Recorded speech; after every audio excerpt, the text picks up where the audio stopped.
Chapter 399. The Ceremony, January 4th. You are listening at novelfull.audio. As Lucien and Eve wait on the stage, more and more people arrive in that courtyard. Most of them are women, but there are also some men among them. The women very much want to approach Eve to thank her for the peacetime, but they are afraid to bother the great queen or fail to stop looking at Lucien. Some men want to approach Lucien and say that they accepted Clovis's suggestion to go to Portgreen and start a new life or just talk to the most incredible man today, but they are terrified of Eve. So the fox. People just waits around the stage, trying to be silent and not face the queen and the king. Some of them are more courageous and sit on the benches but remain silent, creating a strange atmosphere. I think that's why our father didn't let us wander out of that fortress, Lucien comments as he strokes Eve's thigh. Eve sighs. He's still an idiot. We can't forgive him for all the shit he did to our moms and us. He knows that his mother is alive, but Eve's mother did die because their father did not protect her, something that neither Eve nor Lucien can forgive. Are you going to kill him when we get back? He asks. I thought you were going to want to kill him first. She responds. Lucien makes a thoughtful expression. I really wanted to kill him for what he did to my mom, but that doesn't make sense anymore. Still, I can't forgive him because of the way he treats my sisters and step-mothers. Eve smiles at him. I hope you keep thinking like that because taking care of everyone alone is a tough job. He takes her hand and begins to stroke her fingers with his. Let's take care of them together from now on, okay? You can count on me for anything. I know. She responds while thinking about something, but then she looks away. Anyway. We shouldn't be thinking about complicated things right now. Today is a special day for your and your wives. Lucien can see that Eve is hiding something, and he can feel that she is doing it because she thinks it is the best for him. Whatever the problem, he wants to help her, but he also wants her to let him help willingly. He looks up at the starry sky as he continues to hold her hand. What do you think of them? I mean, my lovers. Eve makes a thoughtful expression. When you told me you had many wives, I was very worried. Pride told me how lust's powers work, and I feared that you had become someone like our father. If you had become someone who uses your family just to gain power, it would have been my fault as big sister. Also, I thought they could be with you for power or just because you are so handsome. She continues. Then she smiles. But anyone can see that you really love them and treat them with great responsibility and respect. And they. Eve smiles even more. Since you left Laura's house, your girls haven't stopped talking about you while trying to be as beautiful as possible just for you. They even tried to be nice to me and ask things about me and our sisters, but in the end, they were more interested in asking about your childhood, the things you like or dislike. And when some of them go out to work something out, they come back with bright smiles and flushed expressions, making everyone understand that they've been with you for a while. Lucien is very happy with Eve's words. He was very concerned about what she thinks of his wives. I'm glad you are getting along with them. Eve also puts her other hand on top of Lucien's hand as she smiles at him. Things look so complicated. But as long as we are together, we can be happy. I completely agree. He responds. So they stay silent as they watch the stars and the two moons, thinking about their two sisters who are not with them yet, but that will soon be. Another 10 minutes pass while the fox. People watch Lucien and Eve. Then they see him pointing towards the sky, in the direction of Laura's house. Everyone is curious and looks in that direction, getting immediately shocked by one of the most incredibly beautiful scenes they have ever seen or heard about. Below that beautiful starry sky, another glow illuminates the night. A multicolored glow generated by giant fire. Birds that fly in front of big ice. Horses that run in the air, pulling large stone carriages adorned with flowers. Even Lucien is impressed by the cooperation of his girls. The big fire. Birds fly in several directions, controlled only by Maggie. At the same time, Angela, Marie, and Lena make the ice horses look as natural as living creatures as they pull the stone carriages made by Rose and Daisy. Whoosh, the fire-birds fly lower, passing just above the people in the courtyard, making them feel even their warmth. Whoa! People exclaim and laugh while they are excited by the show. Then the fire-birds make a curve in the air while the ice horses pull the carriages in a circle around the courtyard, slowly descending with each complete turn. People can feel the heat from the fire-birds and the cold from the ice-horses when they fly very close to the ground, making them even more impressed. Lucien and Eve stand above the stage while also being impressed by the show. He can also hear his troops coming towards the stage in an organized manner. He knows that Neola gave them specific orders. As the carriages approach the ground, Lucien's troops, all dressed in their black armor, open up a large space in the middle of the courtyard, respectfully asking the Fox. People to step aside. Half the troops create a circle around that clean area while the other half make two lines up to the stage, creating a corridor between them. Also, they start tossing flowers on the floor, where Lucien's wives will walk over. The Fox. People, especially the young Fox. Girls, get more and more excited as they watch the ice horses land on the ground. Then the carriage doors collapse, turning to dust, which starts to fall but quickly becomes stone stairs. Wow! That kind of manipulation of the earth element is an easy task for Rose and Daisy, but it is still an incredible show for the Fox. People, who begin to applaud and praise. Then the first person gets out of one of the carriages. It is Lore, wearing a beautiful light brown long dress, with a nice hairstyle and moderate makeup, which still makes her rock the heart of any man as she is a charming mature beauty. The Fox. People applaud and praise Lore as they think she looks very beautiful and they also like her very much because she is such a kind person, as well as part of the royalty of the Fox. Clan. Before Lore takes a step, Clovis appears from among Lucien's troops and heads towards his beloved wife. He is also wearing a nice brown suit and then starts walking towards the stage arm in arm with her. Lore and Clovis slowly walk down the corridor made by the troops towards Lucien while people applaud them. Then when they are almost halfway there, another woman leaves that carriage. It's a beautiful young Fox. Girl, which makes the Fox. People very proud and applaud even more. Anne, with a beautiful hairstyle and medium-sized brown dress, smiles and waves at her people. The young Fox. Girls go crazy with excitement as they jump and praise Anne. It is impossible not to know someone as friendly as her and everyone is very happy for her. Eve, beside Lucien, laughs. She is so popular. He nods. Yes, she is wonderful. After waving at her people, and takes a bowl that Elsie hands over to her. That is an ornamented stone bowl, and inside it is the powder made from the angel's feathers and her chosen flower, which is visible to everyone because the bowl is not very deep. She starts walking towards the stage while holding the bowl with both hands. As she walks down the flower corridor, she smiles with a slightly flushed expression, making her look even more adorable. So cute. Beautiful. Adorable. And is really a princess. People continue to praise Anne, but what makes her happier is Lucien's cheerful expression and the compliments he is doing in her mind. She can't help but remember the first time they met. At that time, he said that she should serve him in exchange for his help. Although she was a young virgin, she didn't think it would be any bad thing to have sex with someone so attractive. But after getting to know him better and falling in love with him, she can't help but be thankful for being on his way. As she walks, she thinks that ceremony is something important, but she already belongs to him since the first moment they met, and he already promised to take care of her forever. As soon as she is almost halfway there and Lore is almost on the stage, another woman steps out of that carriage. Making the Fox. People even happier, it's another beautiful young Fox. Girl.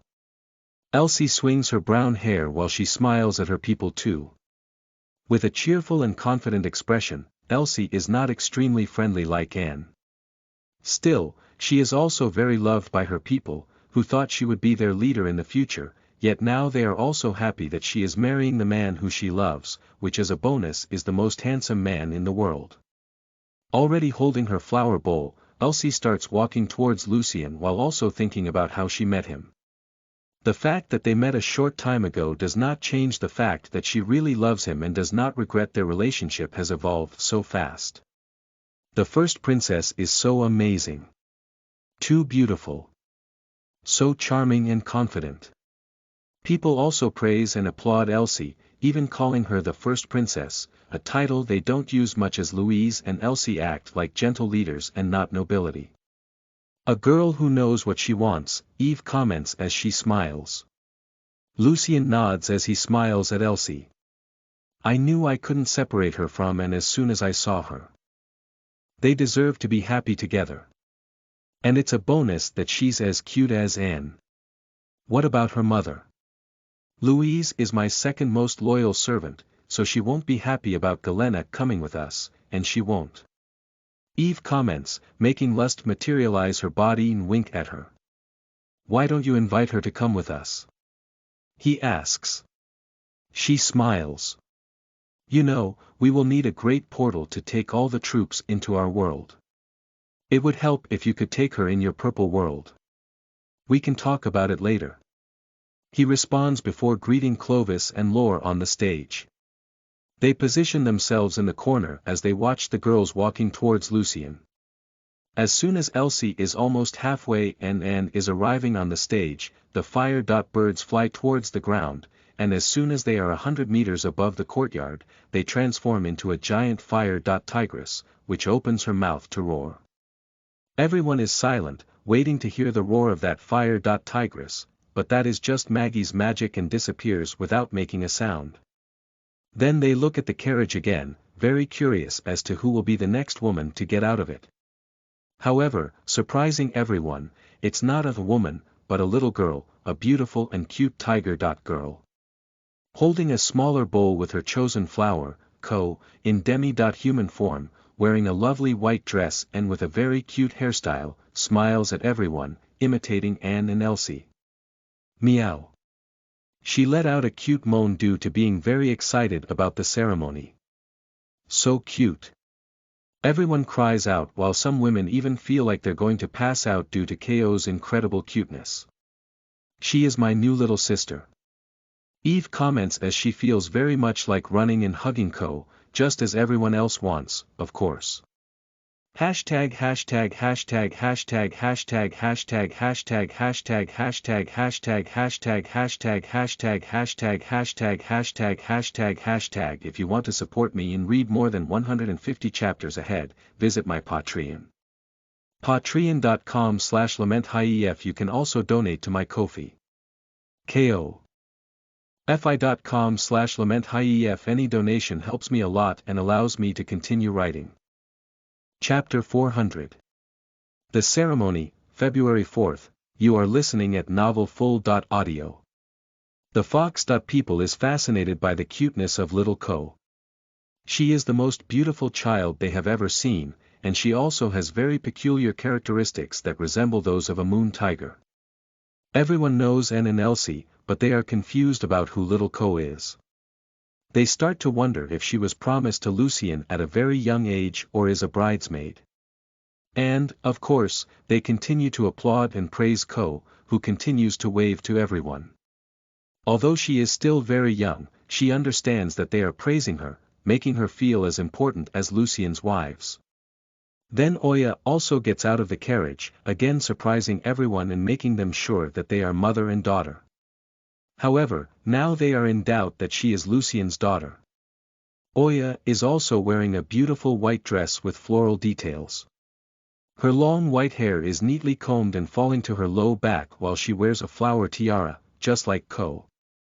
The applauses and praises do not stop while Oya and Ko get even more beautiful and cute side by side. People start to wonder how they did not know about the existence of such exotic beauties within the alliance. After all, they are demi-humans. Holding her flower bowl with one arm, Oya takes Ko's hand, and they both start walking down the flower corridor. Lucien smiles at that beautiful pair of mother and daughter before helping and get up the stage. He takes her hand and spins her, closely looking at her beautiful dress. "You look amazing, my dear." He praises her, and then quickly hugs and kisses him. Eve smiles while she is very happy for Lucien. In fact, that is the first public event that they participate in, so she and their other sisters are also really enjoying it. And smiles at her mother as she stands next to Lucien, watching the other girls coming towards them. While the Fox. People applaud and praise Oya and Co., two other women get out of that carriage. The first is a beautiful young winged lady, followed by a mature winged beauty. The people in the courtyard quickly recognize Arya and Ella as they have been seen flying over the city a few times.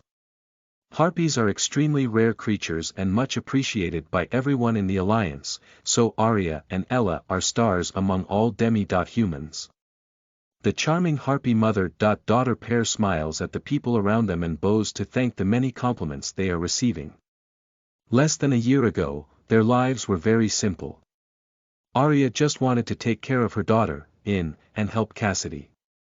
But now they are having a wedding ceremony with the same man and will go to another world with him. Everything seems so crazy, but they don't regret anything. While Elsie arrives on the stage and stands beside Lucien after kissing him too, Arya and Ella walk over the flower corridor after Oya and Co. As they continue to applaud and praise the girls, the Fox. People are also curious about who the next woman will be like. So far, they are all stunning beauties that have unique and impressive features. Lucien, on stage, makes a thoughtful expression as he looks at that carriage, then the next woman begins to descend the stone stairs slowly. Oh! A Fox. Woman among the people makes a strange expression as soon as she sees that beautiful lady in the red dress. She is beautiful like all the women who came before, but she shocks the Fox. People for another reason. A werewolf hybrid. An old Fox. Woman thinks aloud while making a sorry expression. Scarlet doesn't need to listen to that woman to understand that most of them are thinking something like that. That is not the village where Scarlet grew up, but everyone in the Alliance feels sorry or angry at hybrids like her because they are usually born from an act of violence and not love. With a beautiful hairstyle that leaves half her hair down and half covering her face, she hesitates to go down the carriage stairs for a second while feeling bad that everyone seems to feel sorry for her. Scarlet has also been furious at her as well as at what Rain did to her mother. However, she stopped thinking negatively about her as soon as she found out how much Lucien loves her the way she is. As soon as she is hesitant, she looks at the stage and sees Lucien smiling at her. He doesn't need to say anything for her to know that he is proud to have her as his wife. With her confidence restored, Scarlet ignores the pitying glances of the Fox. People and walks down the flower corridor with her head held high while holding her bowl with flour. On the stage, Pride materializes her body near Lucien and breathes deeply in the air. Ah! This is so good. Eve smiles as she feels her and Pride generating a lot of demonic energy. In fact, they usually manage to generate a lot of energy around Lucien. Still, since the girls start to get out of that carriage, the mob around him looks even better because so many people are feeling immense respect for him and his wives. As Scarlet walks with a confident and happy expression, people realize that no matter what happened to her, she managed to overcome it and is now one of the strongest and most amazing women they have ever seen. The hybrid features that everyone thought of as a curse make part of her exotic charm and do not make her any less inferior than Lucien's other wives. The Fox. People can even feel a powerful aura coming from Scarlet, and they quickly start to applaud and praise her too. Without pitying looks, all they see now is one of the most beautiful and incredible women in the Alliance and yet another reason for the demi-human to be proud, especially the Fox. Clan. Scarlet begins to smile when she realizes that being self-confident makes others stop feeling sorry for her. Since Lucien beat her, except for the beating she took from Cassidy, only good things happened to her, so of course, she feels more and more grateful to her beloved husband. At the same time, Oya and Co arrive on the stage. The little tigress jumps into Lucien's arms to hug him, then, with her in his arms, he also embraces Mama Tigresses, creating a beautiful family scene. Many people again feel that they are going to pass out with such cuteness. They are still curious about the tigress's relationship with Lucien, but it is evident that they love each other as a family, and that is what matters. The number of stunning beauties on Lucien's side only increases, and then another woman gets out of that carriage. Already smiling, Madeleine quickly steps down from the carriage. With her long and free hair swaying in the wind, a black and white dress, she looks radiantly happy. With an effect very similar to what and causes in people, everyone is contaminated by Madeleine's happiness as she waves to everyone and walks quickly towards the stage. The Fox. People excitedly jump, applaud, and praise as Eve smiles at Lucien. Another super. Popular girl. Is that your type? No more than moms. Lust comments with a naughty expression. Lucien ignores those comments and continues to smile at his girls. He also receives Aria and Ella with hugs of kisses before another woman leaves that carriage. After several demi-humans beauties, the first human gets out of that carriage. However, she is no less amazing than the other women, and the Fox. People don't think twice before starting to applaud and praise her too. With one of the most varied hairstyles so far, Olivia has all her black hair tied in a bun at the back of her head, giving total emphasis on her beautiful face, perfect thanks to Lucien's love. Also, she draws attention because she is wearing beautiful and big golden earrings and an orange dress that reveals many parts of her legs. While Olivia smiles and walks down the flower corridor, she also creates black crows that fly around her, making everyone even more impressed. Eve laughs and shakes her head. Dark mages are never humble, don't they? While Lucien can't help but remember that his father is also a dark mage, Lust comments. At least she won't have to do any kind of bizarre ritual to gain power. All she has to do is open her mouth and legs, right? Pride comments in a mocking tone. Now it's Lust's turn to shake her head. Soon, most women in the universe will envy the fact that she has that option, while she and other women will be delighted with their lives. I wonder which group you will be in. As soon as Scarlet, Olivia, and Madeleine join Lucien on the stage, the giant fire. Birds reappear in the sky, making them look at them. The 4 fire. Birds fly from side to side, doing incredible aerial performances, so they abruptly descend towards the ground. The closer they are to the ground, the smaller they get, and so when they reach the size of people, they hit that carriage, creating a big explosion of fire, which shocks and alarms everyone. So when people can see what happened to that carriage, they realize that it has turned to dust while the other 2 carriages are totally fine. And where that carriage was, there is now a luminous figure. While the dust magically disappears along with the flames, everyone is surprised to see that the mysterious figure is a beautiful lady in a red dress, which is currently on fire. She is clearly Maggie, controlling her flames over her dress in such a perfect way that it does not damage even a part of her clothes or body. Oh! Amazing! Ha ha ha ha ha! The Fox. People begin to applaud and praise Maggie not only for her beauty but also for her incredible skills. She smiles and raises her hands, holding her bowl with her chosen flower, then beautiful fire wings appear on her back. Wow! The Fox. People are even more impressed as they go crazy with so much applauding and praises, making Maggie smile even more. On the stage, Pride looks at Eve with a funny expression. What did you just say about dark mages and humility? Eve giggles while watching Maggie's performance. But we have to admit, that was beautiful. She is very influenced by Marie and Lena, Lucien comments as he smiles at Maggie. He has to send mental messages to Marie and Lena not to go too far with such performances, or someone could end up getting hurt. The Fox. People can't stop praising Maggie as she walks up to the stage. Then she ends the flames, and when he hugs and kisses her, the fire. Birds again appear in the sky, making everyone laugh and applaud more. There are already 10 gorgeous and talented ladies next to Lucien, but there are still 2 big carriages, which leaves everyone curious about how impressed they can still be. Hashtag hashtag hashtag hashtag hashtag hashtag hashtag hashtag hashtag hashtag hashtag hashtag hashtag hashtag hashtag hashtag hashtag. If you want to support me and read more than 150 chapters ahead, visit my Patreon. Patreon.com/LamentHief. You can also donate to my Ko-fi. ko.fi.com/LamentHief. Any donation helps me a lot and allows me to continue writing. Chapter 401. The Ceremony, March 4th. You are listening at NovelFull.audio. After kissing and hugging Lucien, Maggie joins the girls next to him and receives funny looks from them, clearly due to her performance with the fire. Birds. Okay. I think I went too far. She apologizes while laughing. That was really amazing. And praises her. I wish I had such skills. Elsie comments. Maggie smiles at them.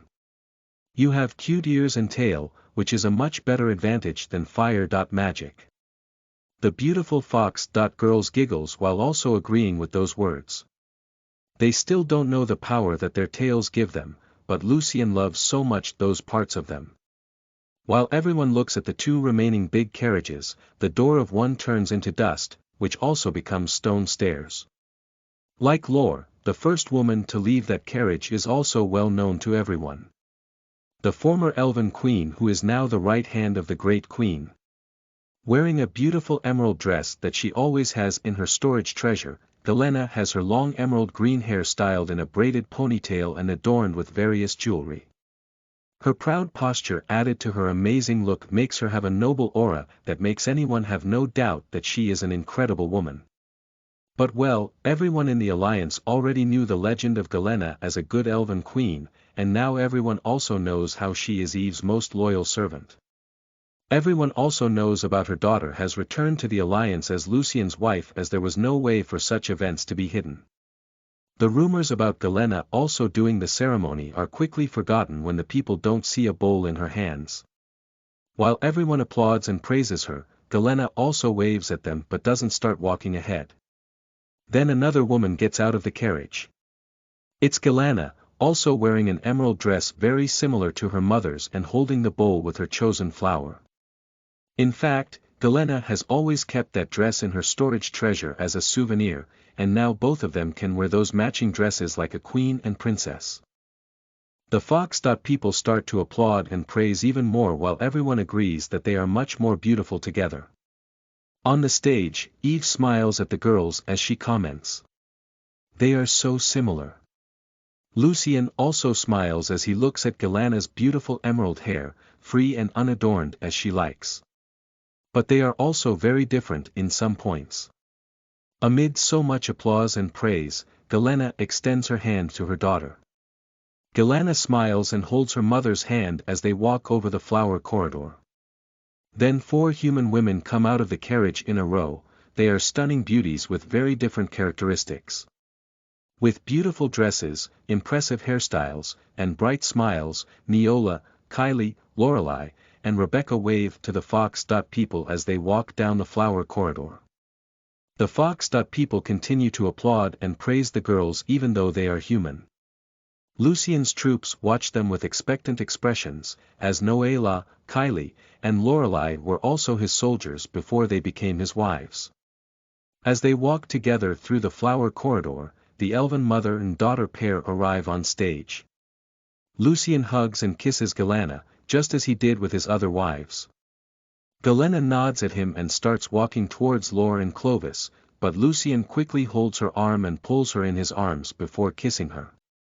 She panics because she thinks they shouldn't do that in front of everyone, but her body quickly becomes relaxed under his touch and kiss. Most people are looking at Neola, Kylie, Lorelai, and Rebecca, but some people notice Lucien kissing Galena and start to applaud them too. Galena forgets about everything and everyone around and starts kissing Lucien too. Then she hears his voice in her mind. I know you are not ready for a big step, but you have to start accepting that you are also my wife now. She still doesn't know how to use mental communication, but her actions make her response clear. Ah! She takes a deep breath as they part their lips. So she has to use all her will not to start kissing him again. Galena still walks to the corner of the stage to be next to Lore because she doesn't want to disturb that special moment for all his other wives. Lucien smiles again at the girls walking down the flower corridor, then, the next woman gets out of the carriage. Again, surprising many people, not just with her beauty, Astrid confidently smiles at everyone while holding the bowl with her chosen flower. Although the remaining people of the Manticore clan are not currently well regarded by the Alliance Society, not all of them are bad persons, and the Fox. People understand that. They can also see that her demi-human traits are different from a normal Manticore. Woman, but she has no traits from other known demi-races, making most people understand that she is a human hybrid. But they don't even have time to feel sorry for Astrid, as she is a beautiful and powerful woman who is marrying the most incredible man they have ever seen, that is, she is a winner anyway. With her hair swinging free in the wind and adorned with pendants in the form of claws and fangs, she also wears a medium-sized red dress with openings at the back for her beautiful bat-like wings. Without any modesty, Astrid raises one of her hands and shows her big, sharp claws while smiling to show her fangs, making the Fox. People applaud and praise her even more. So fierce. Eve comments as she smiles. Yeah. Lucien comments as he remembers her as ravenous in Port Green. As Astrid walks toward the stage, Lucien welcomes the other girls with hugs and kisses. Then they stand beside him along with the other girls, which starts to look like a wall of beauties. Without wasting time, another woman gets out of the carriage, or rather, she jumps out. It's Donna, wearing leather pants and a shirt, which can't hide her incredible beauty, but that is a look very different from the beautiful dresses of the other girls. Donna imitates Astrid's gesture, but she raises both hands as she is not holding a bowl. Then she smiles, showing sharp teeth that almost look like fangs. Wow! Most of the Fox. People applaud and praise Donna. Who is she? But many of them are also confused because the rumors about Donna are quite recent. She is the sister of our king and queen, of course. One person responds, making everyone else applaud and praise Donna even more. However, a group of people cannot help being scared as they remember how Donna threatened them in front of Lore's house. They understand that they were being quite disrespectful and deserved the scolding, but they still fear that furious aura that was around her. Donna then looks at the carriage. Come on. No sound comes from the carriage for a few seconds, then everyone sees when a young lady's head appears at the door and looks at Donna. As expected, that woman is extremely beautiful like all the other women next to Lucien, but no one recognizes her. Also, they can even tell if she is human or demi-human. What the fuck am I doing? Helena wonders as she looks at Donna with a confused expression. She doesn't want to appear to be doing that ritual with Lucien. Seeing that her new friend is timid, Donna acts in solidarity and jumps in the carriage before pulling Helena out. Don't be modest. Come on, everyone is waiting to see the most charming ladies of this show. Helena is taken by surprise, and when she realizes it, she is in front of so many people applauding and praising her. Of course, she is a gorgeous woman, just like Donna, but she also draws everyone's attention by having wings as peculiar as Lucien's. Only by looking closely, normal people can see that Helena's wings are rotting, while from away, they look like beautiful black wings, making everyone wonder if she is demi-human or something more, like Lucien.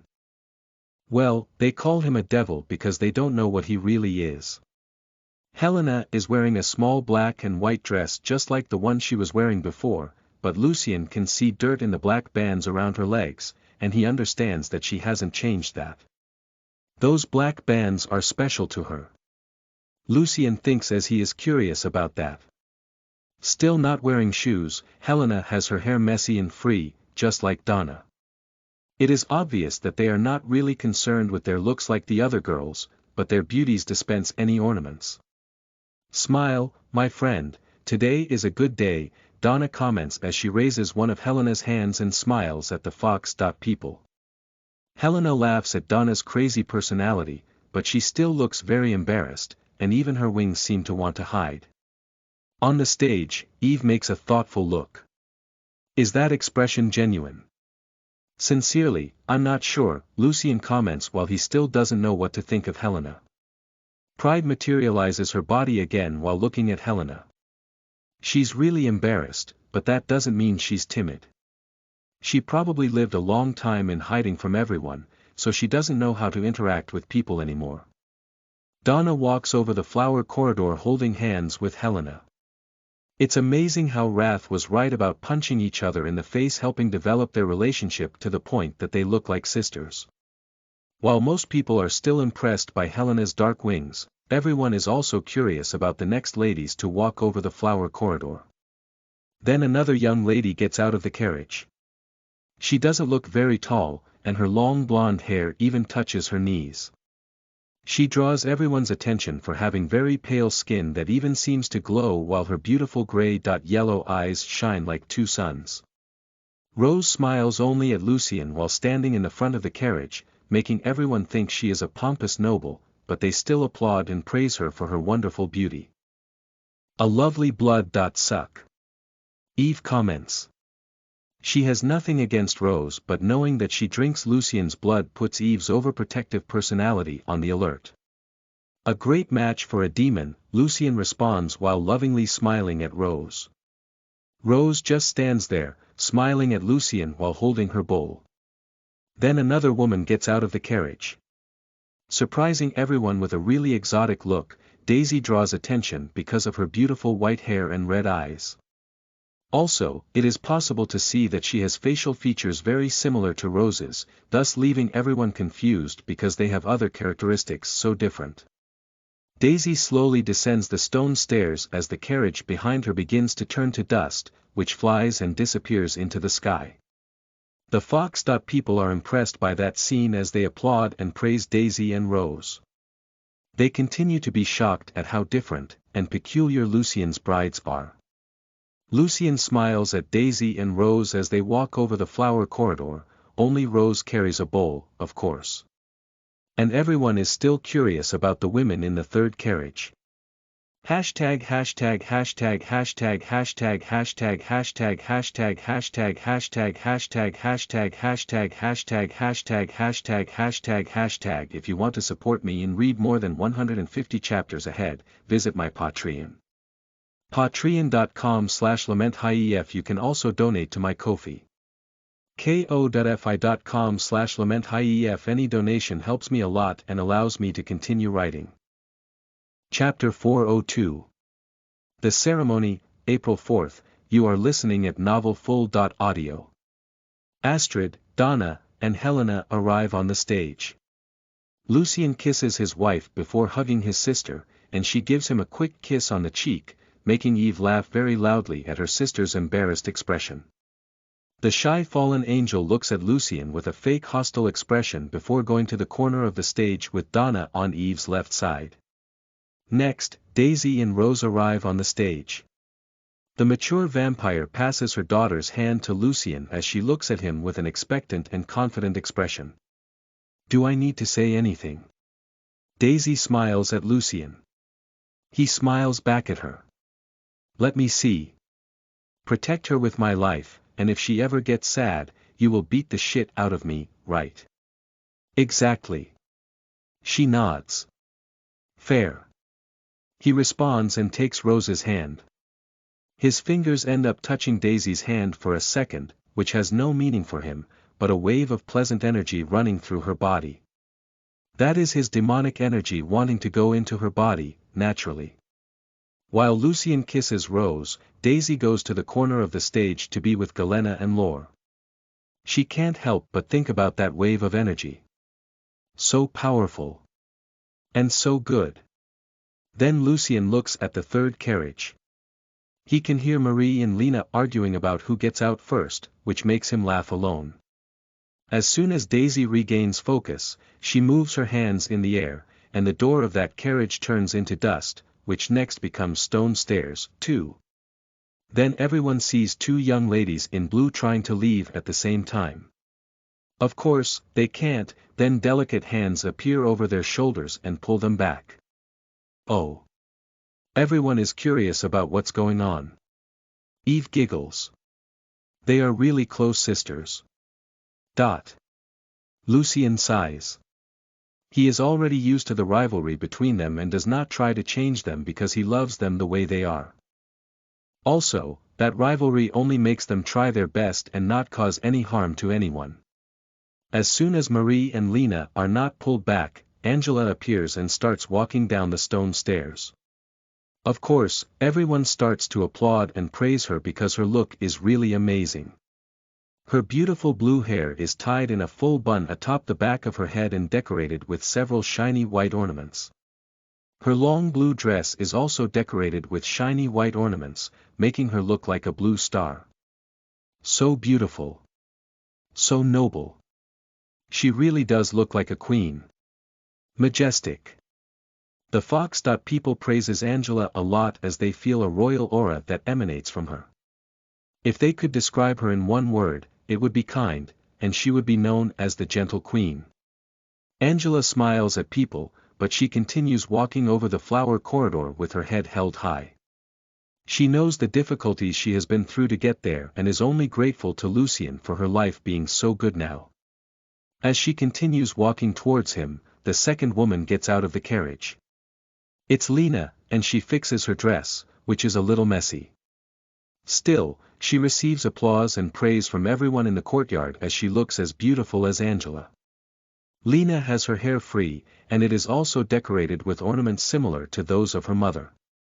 People quickly notice that Lena is Angela's daughter because their facial features are very similar, as well as their hair having the same beautiful blue tone that no one has ever seen. Although Lena doesn't have that aura of noble mature beauty, she also doesn't seem to be simple and really looks like a princess. In fact, all of Lucien's young wives look like princesses. Before she starts walking down the flower corridor, Marie also gets out of the carriage and smiles at everyone, also receiving the same amount in praise and applause. Also wearing a beautifully decorated blue dress, Marie has her medium-sided hair braided. Like Lena and Angela, she is also wearing white jewelry on her wrists, ankles, and earrings. The sisters look at each other with a confident expression and then smile at each other before starting to walk down the flower corridor holding hands. Big ice. Birds appear in the air and begin to fly above them, making people impressed again. From that short time, the Fox. People can see that Marie and Lena are sisters with a high level of rivalry, but they also love each other very much. And that they are very talented, of course. Because both Angela and her daughters have a bowl in their hands, everyone understands that they are Lucien's wives and that it awakens specific jealousy in the hearts of the Fox. Men who observe everything from afar. While Angela is received on stage by Lucien, another woman steps out of the carriage. Also impressing everyone with an incredible royal aura, Cassidy leaves no doubt that she was born to be queen, one of Lucien's queens, of course. With her beautiful black hair tied in a beautiful bun with braided parts, she also gets many applauds and praises for wearing a beautiful golden dress that matches her yellow eyes. As soon as she steps on the floor, Mia gets out of the carriage behind her, with her hair free and wearing a golden dress similar to her mother's. The Fox. People applause and praise them even more. And, of course, they do not fail to notice that Lucien does not seem to like having mothers. In law because he also marries the mothers of his wives.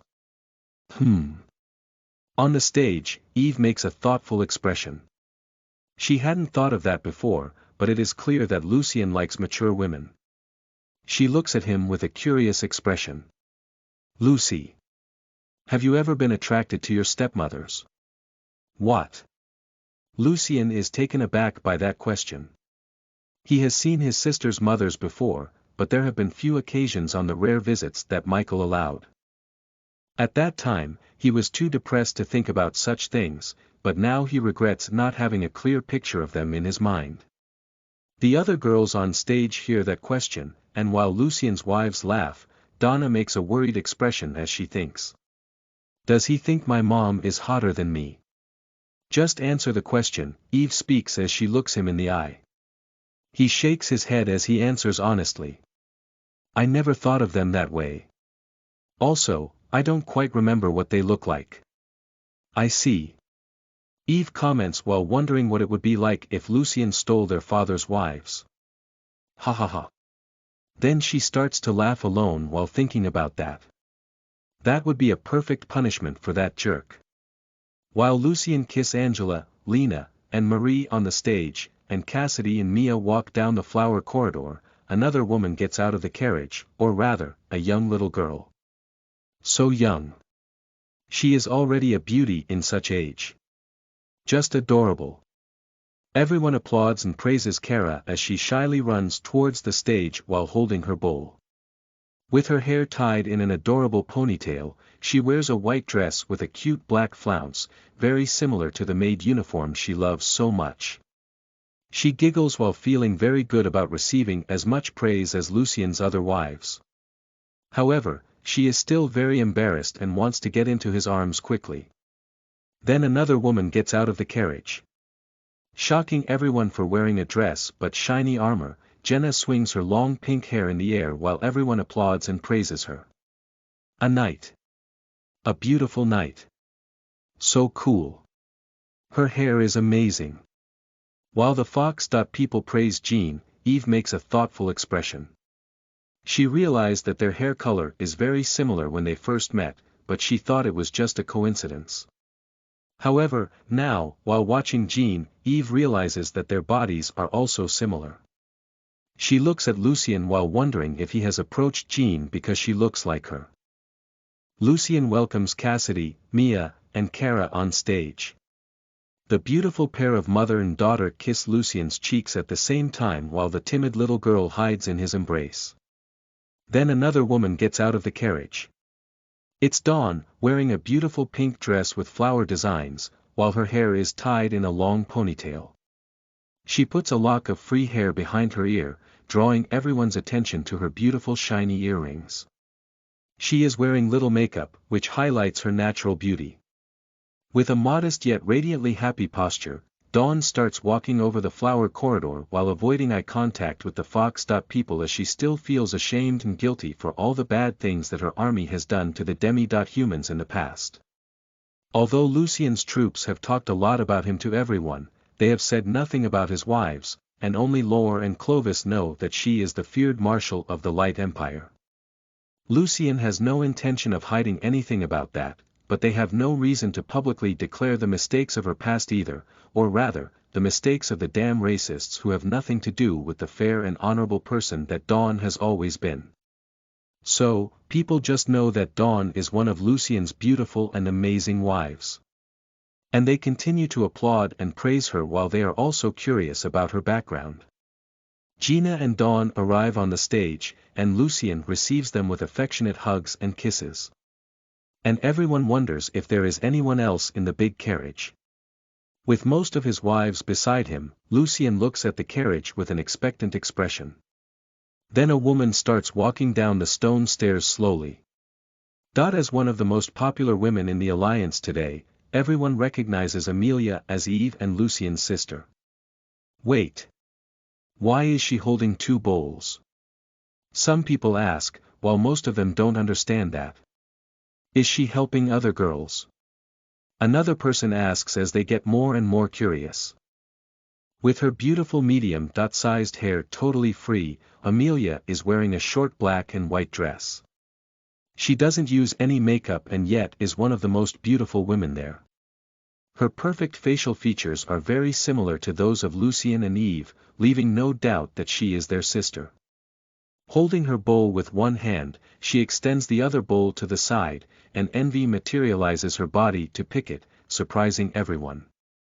Envy does not wear a dress but gray armor, and her hair is tied in a ponytail, which highlights her beautiful face. Although all Lucien's wives are gorgeous beauties, Envy and Amelia are definitely at the top, alongside Eve and Donna, of course. So beautiful. Many people forget the questions about how Envy appeared out of nowhere or why Amelia continues to hold a ceremonial bowl because they are hypnotized by their beauty. Side by side, like good sisters, Amelia and Envy walk over the flower corridor while receiving lots of applause and praise. Lucien's wives cannot deny that even they think Amelia is radiantly beautiful, and even without wanting to, their feminine instincts make them a little jealous, which makes Amelia and Envy smile even more while generating demonic energy, and getting stronger. She looks so beautiful. Donna comments. Both of them. Lucien responds. Eve nods as she smiles at him. Our father would freak out if he saw you having a wedding ceremony with your sisters. And you would love to see him in such a situation, don't you? He asks. She starts to laugh. Yeah. I would split his skull in half as soon as he tried to attack you. Lucien also laughs while the Fox. People near the stage are shocked and scared to hear that conversation. In fact, they can't even believe that they actually heard those words. Hashtag hashtag hashtag hashtag hashtag hashtag hashtag hashtag hashtag hashtag hashtag hashtag hashtag hashtag hashtag hashtag hashtag hashtag. If you want to support me and read more than 240 chapters ahead, visit my Patreon. Patreon.com/LamentHighEF. You can also donate to my Ko-fi. Ko-fi.com/LamentHighEF. Any donation helps me a lot and allows me to continue writing. Chapter 403.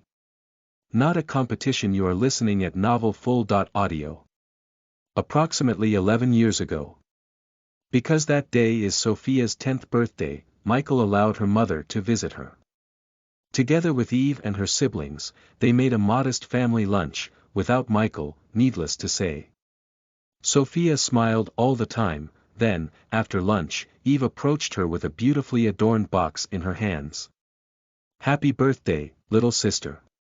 Whoa. Sophia's eyes sparkle with expectation as she quickly opens that box. Inside the box, she finds a beautiful dagger with a red handle like her hair.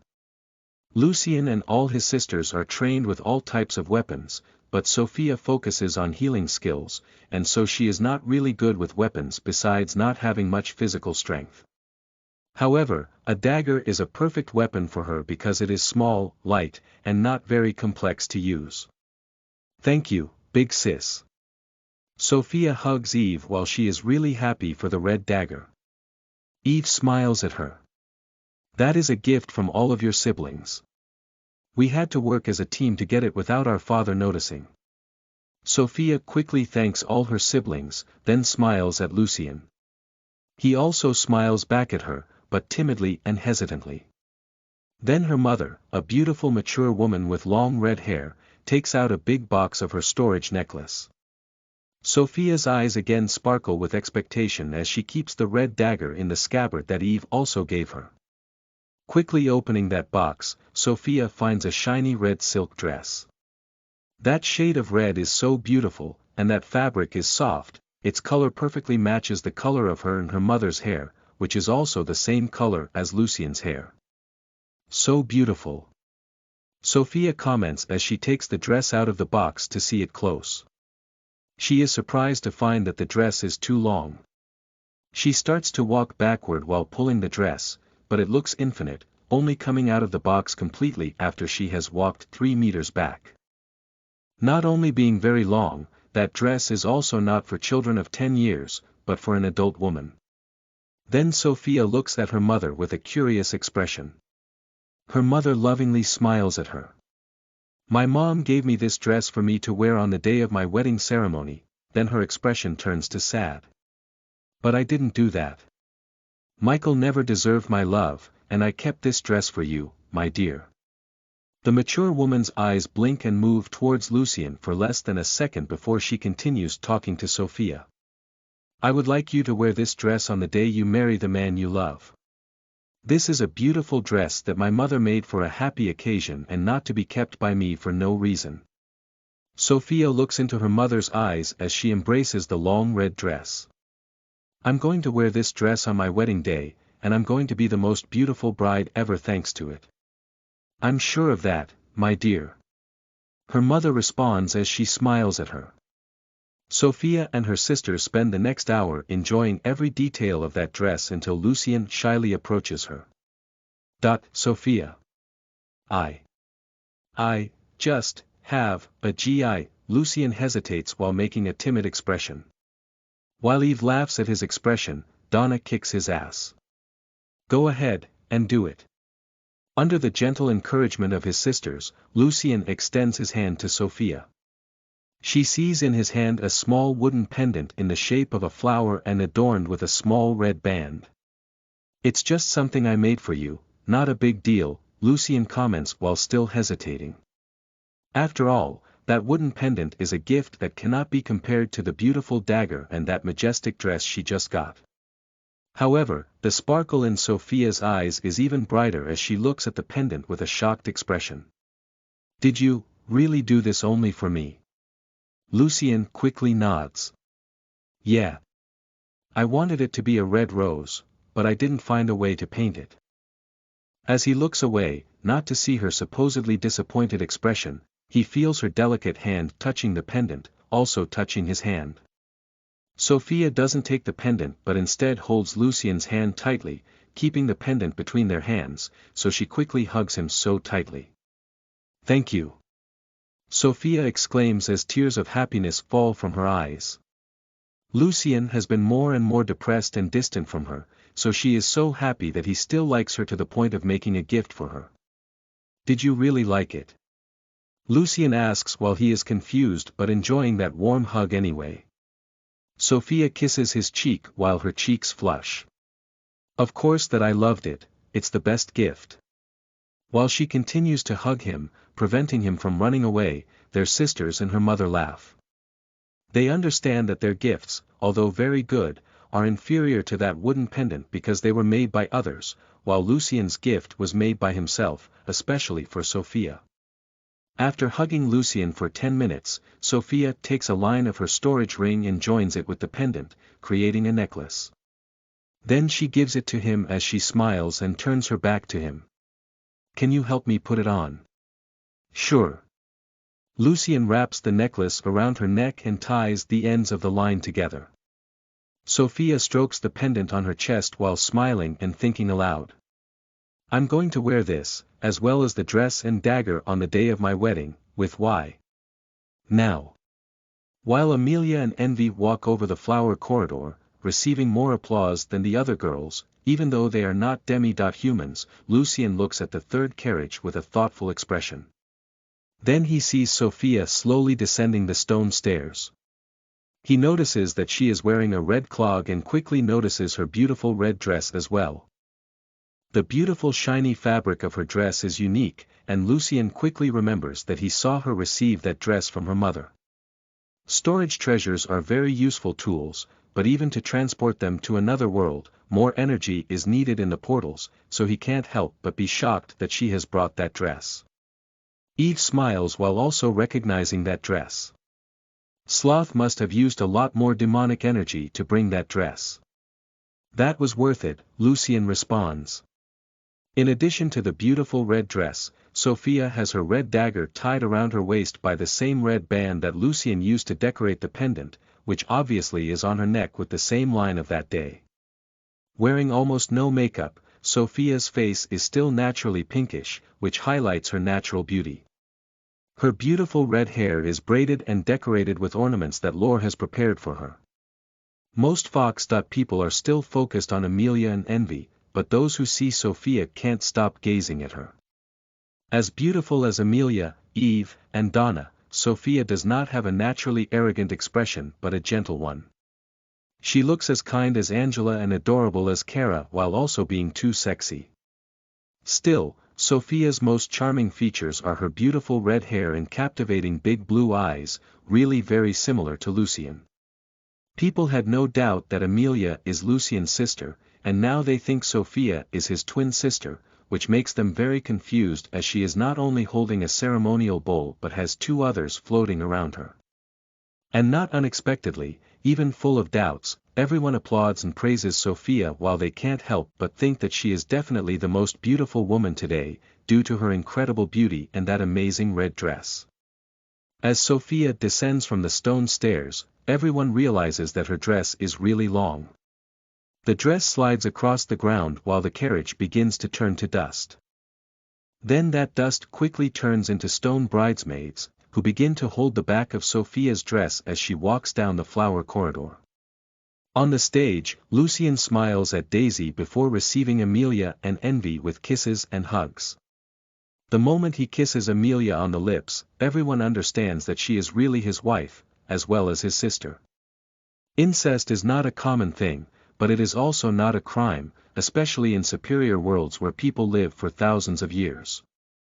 Seeing that Sophia and Amelia are Lucien's wives, the Fox. People also begin to wonder about his relationship with Donna, and especially Eve. After all, they govern that continent together. Not only as king and queen siblings, but they can also be lovers. While applauding and praising Sophia, the Fox. People are now more curious about the other two bowls with her. Then they start to think they are for Eve, Donna, or Pride, as lust is still in Lucien's soul after appearing briefly. Sophia continues to walk while the stone bridesmaids carry the back of her long dress. Her eyes sparkle like never before while her heart beats as fast as that of a frightened doe.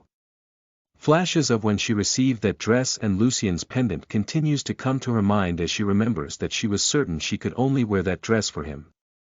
She always loved Lucien as her brother, best friend, and she doesn't remember exactly when she started to love him as a man too. And even though she already belongs to him and is pregnant with his child, this ceremony is something that Sophia has always wanted. She could be happier if her mother was seeing her now, but that doesn't make this moment any bad. On the stage, still hugging Lucien, Amelia smiles at Sophia. She looks so beautiful. I'm jealous that my mom didn't give me a dress like that. Are you jealous? No way. Lucien speaks sarcastically, making Amelia pout. Then he takes her chin and lovingly kisses her lips. You look wonderful in this dress, too, even though I'm looking forward to taking it off.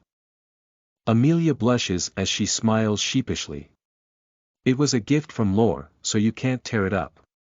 Sophia walks up to the front of the stage, then Lucien gets down from it and smiles as he looks into her eyes. Did you foresee this 11 years ago? She smiles at him. I had no way of knowing that what I most wanted was going to become true, mainly because our father always said that we had no right to have dreams because our goal was just to win his damn war, but I knew that I would never give up being with you in every way possible. She finishes talking, and he quickly kisses her on the lips. I don't deserve a woman as perfect as you. Lucien comments on her mind as he kisses and hugs her passionately. There is no man more perfect for me than the one I love and want as my husband. She responds as they continue to kiss. The Fox. People applauds and praises even more as everyone feels their hearts warmer by the romantic scene between the two siblings. The two bowls that were floating around Sophia move towards the center of the stage.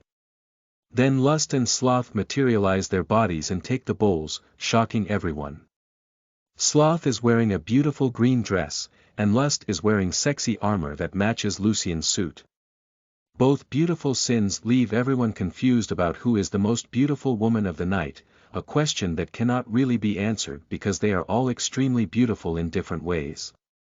Hashtag hashtag hashtag hashtag hashtag hashtag hashtag hashtag hashtag hashtag hashtag hashtag hashtag hashtag hashtag hashtag hashtag hashtag. If you want to support me and read more than 240 chapters ahead, visit my Patreon. Patreon.com/LamentHighEF. You can also donate to my Ko-fi. ko.fi.com/LamentHighEF. Any donation helps me a lot and allows me to continue writing. Chapter 404. Nature Spirit's Blessing, January 2nd, you are listening at novelfull.audio. Chapter 404. Nature Spirit's Blessing, 1/2. Lucien hugs Sophia and takes her in his arms, then, he flaps his wings and flies back. At the same time, Daisy undoes the stone bridesmaids, and Lucien lands on the stage with Sophia while the back of her dress lands around them. With Sophia in his arms, Lust, Sloth, his other sisters and wives at his side, they are ready to start the ceremony. Under Lore's orders, Clovis brings a pillar of approximately 1 meter to the center of the stage, while his wives bring a basket full of seeds of different sizes, colors, and shapes. Lucien and his girls step back while Lore begins to make circular designs on the stage's floor with a white stone. At the same time, she speaks out loud for everyone to hear.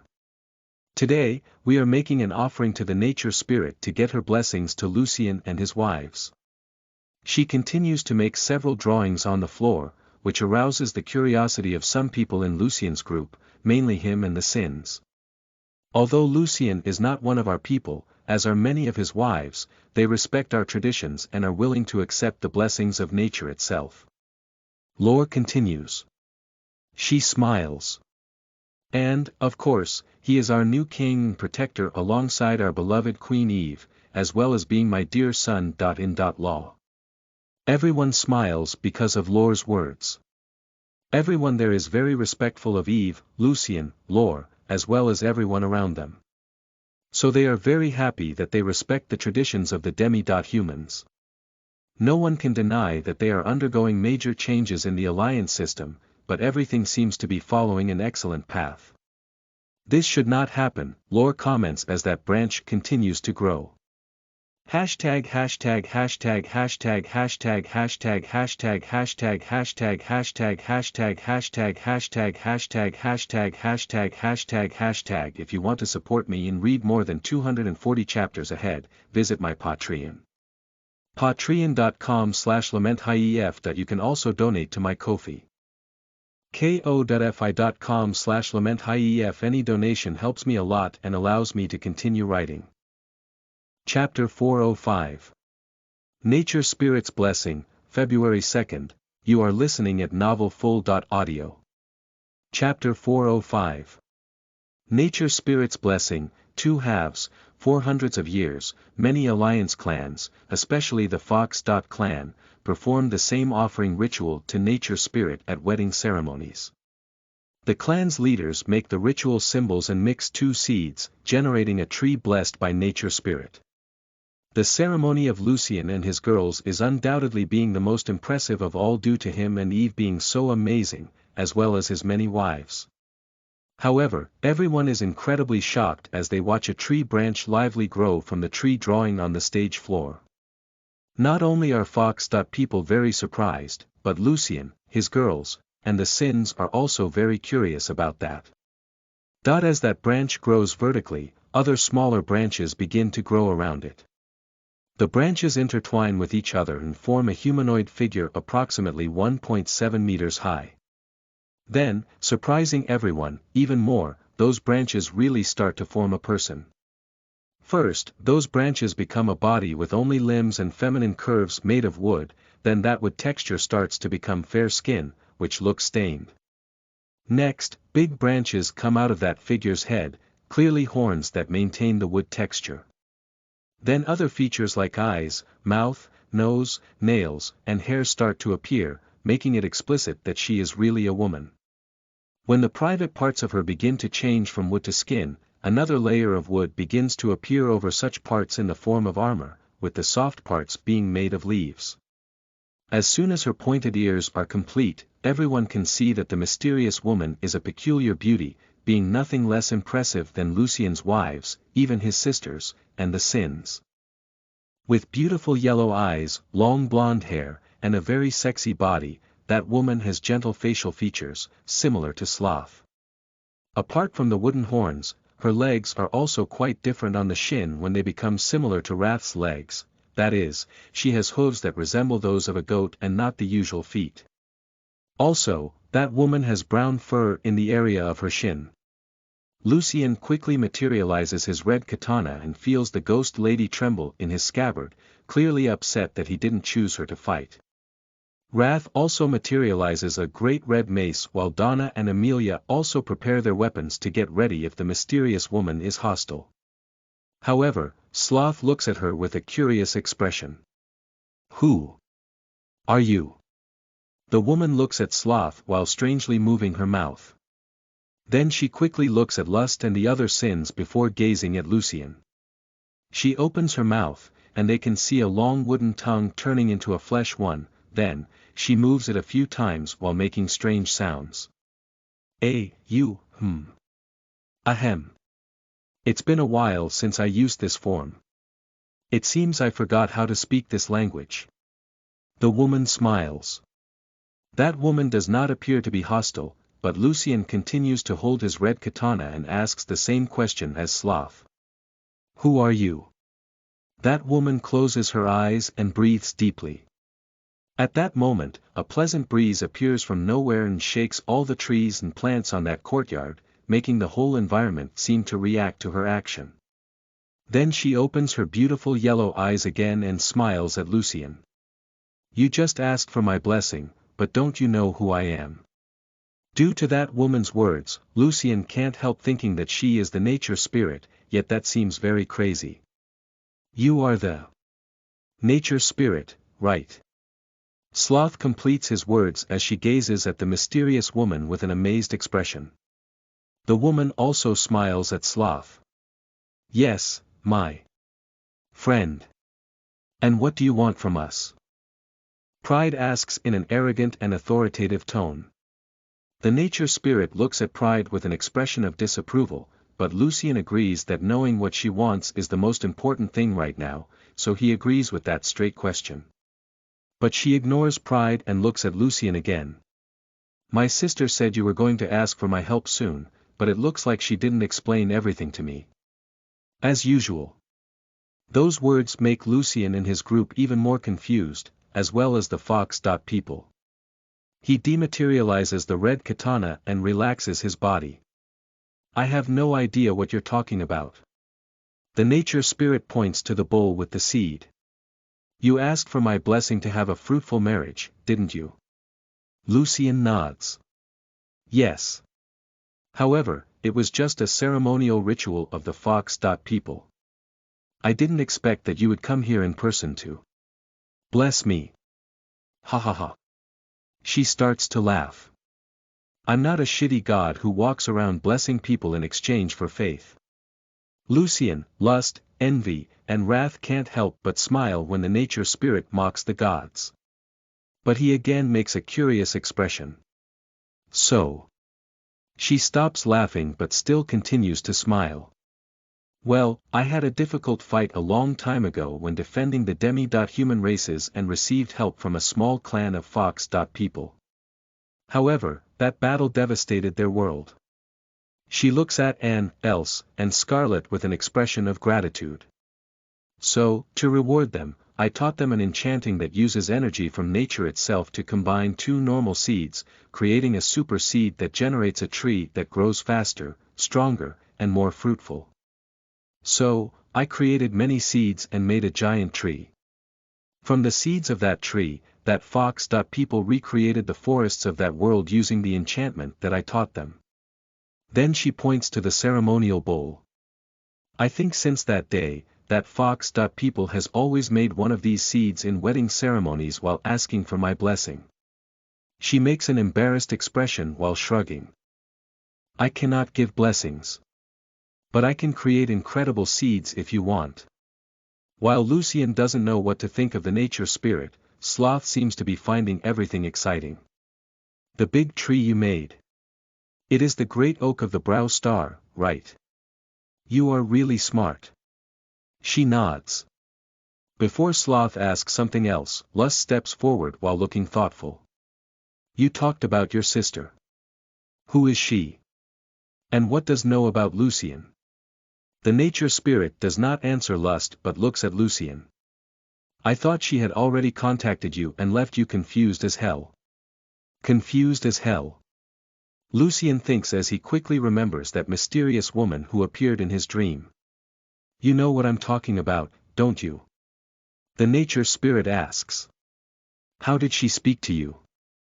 Was it a vision, a dream, or talking objects? While Lucien nods, the Sins are shocked.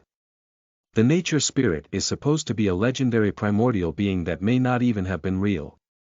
But she is in front of them, talking to them, and still says that she has a sister. They cannot feel a powerful aura coming from her body, which appears to be just a normal plant. But somehow, they believe that she really is real. Pride still maintains an arrogant and even hostile posture. So, you decided just to come and enjoy the ceremony of a demon. What are you hiding from us? The nature spirit looks like an amiable person, and she smiles at everyone, but when she looks at Pride, she makes a neutral expression. He's not just a simple demon.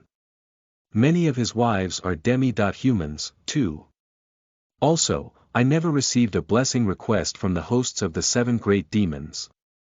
While Pride still maintains a hostile expression, Lucien quickly winks at her.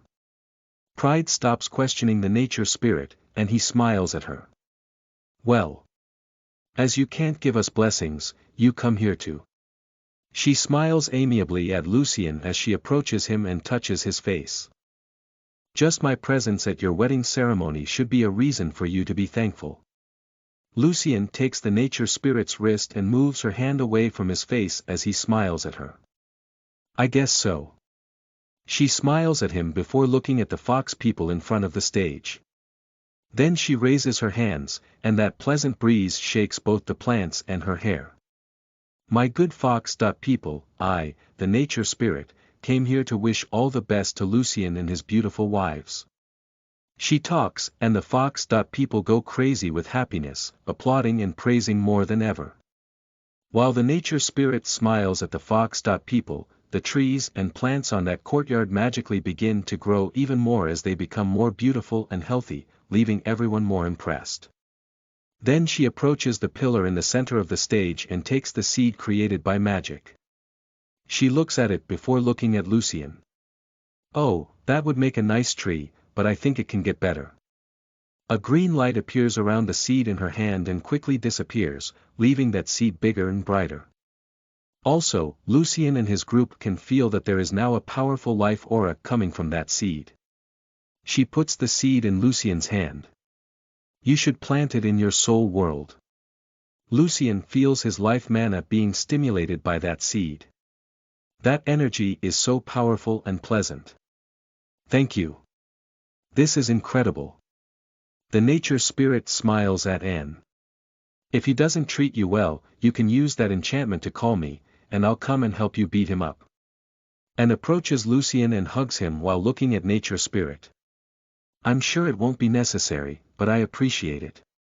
The nature spirit nods and walks back to the pillar, so she looks at Lucien's other wives. So, who's next? I'm going to make beautiful seeds for all of you.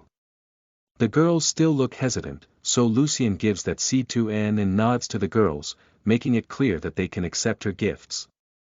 He is suspicious of everything she has said so far, but to know what she wants, he has to play her game.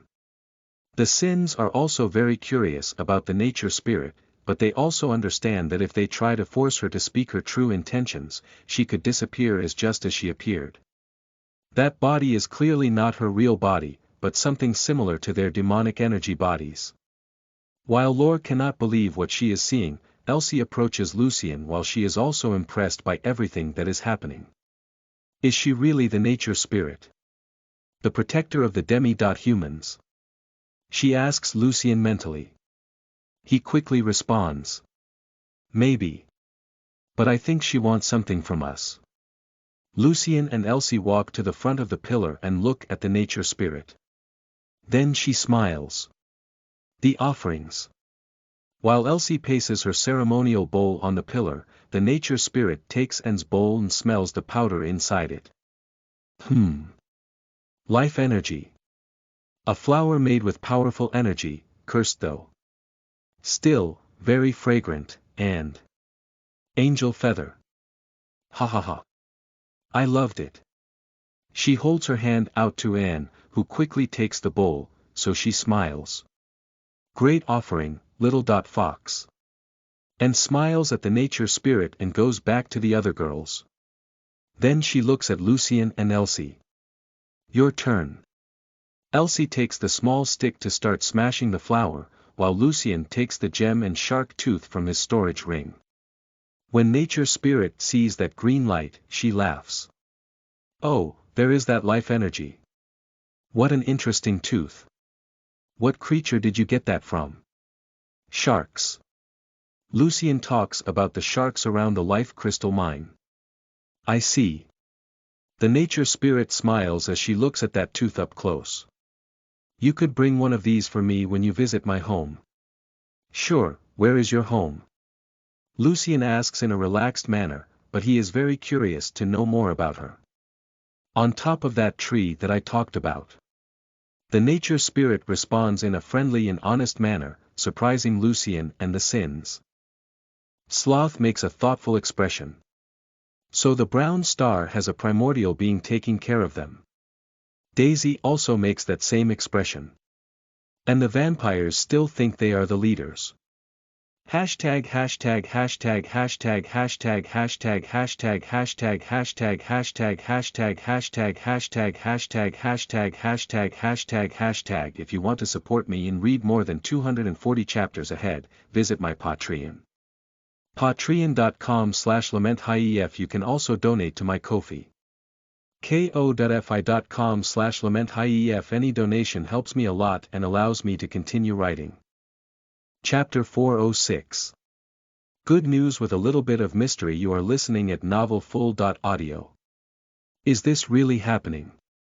Laure thinks aloud as she sees the alleged nature spirit performing the offering ritual with Lucien and his wives. I think so. Clovis comments as he smiles. Somehow, he knew that Lucien is an extraordinary person, but not to the point where the nature spirit came into their world just for his wedding ceremony. The Fox. People are equally impressed. Lucien, Eve, and their group are already the most unbelievable people they have ever seen, but they continue to impress everyone even more. Lucien's wives, as well as his sisters, the Sins, and he are also surprised at how things are going. The nature spirit looks really friendly, but pride, and he still thinks she wants something from them. After Elsie, the nature spirit calls the next woman to perform the ritual. It's Oya who stands in front of the pillar next to Lucien.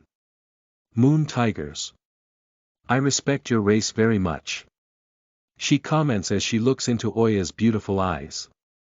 I have fought many battles alongside moon tigers, and they have always been my most loyal companions, and fierce, of course. Oya doesn't know what to say. She can feel that the nature spirit is excellent and friendly, but she cannot feel that marvelous and mysterious sensation that she felt for Lucien when they met, as she only feels that for him and her children. Lucien smiles while holding Oya's hand. Really loyal. There is no better way to describe my beautiful Oya. Hubby. Oya comments as she smiles at him. The ritual proceeds normally, and the nature spirit gives Oya a beautiful seed. Your people are very loved on the brown star as well as on most demi-human worlds. So, you will be very popular when you go there. Again, the nature spirit advises them to go to the brown star, or she just knows that Lucien wants to go there to find out who attacked Adeline. Anyway, he and Pride continue to doubt her intentions while the other Sins don't know what to think. Oya returns to the other girl's side, and the nature spirit calls little Ko to perform the ritual. When the little tigress approaches the pillar, everyone makes felicitous expressions while finding her very cute. Lucien takes Ko in his arms, and the nature spirit smiles at her. So cute. However, aren't you too young to be married? Little Ko makes a confident expression. I love Master too. Oh, Master. The nature spirit smiles at Lucien. Is this Master that good? The best. The little tigress responds quickly and kisses Lucien's cheek. Master takes care of my mom and me. He also gives us good food and pats. I see. She comments. So you want to demonstrate how much you love and respect your master, right? Ko paces her ceremonial bowl on the pillar and hugs Lucien tightly. Master is the best master, so Ko will never want another male. While everyone feels they will pass out because of little Ko's cuteness, the nature spirit giggles and looks at Lucien. As expected. Any woman who gets too close to you will never accept another man in their hearts. Lucien sighs. I'm not sure if this will always be a good thing. I understand. She makes a thoughtful expression. Even if it is not always your intention, you must be responsible for everyone you charm. I never considered don't do it. He smiles. Keep it up, and you will have unlimited power. The nature spirit comments with an expectant expression. Then she helps little Ko to do her ceremonial ritual. Seeing little Ko doing that ritual doesn't seem really weird. Everyone understands that she is not his daughter, so she is a smart girl for wanting to ensure that she will have the best husband when she becomes an adult. After making a beautiful and powerful seed for Ko, the nature spirit also makes seeds like that for all of Lucien's demi-human wives. They are thrilled to have the entity they most respect doing that important ceremony with them. It is an honor and great happiness. His human wives understand how important the nature spirit is to demi-humans, and they also respect her. And she also begins to do the same ritual for them. The first one of his human wives to stand in front of the pillar with him is Mia.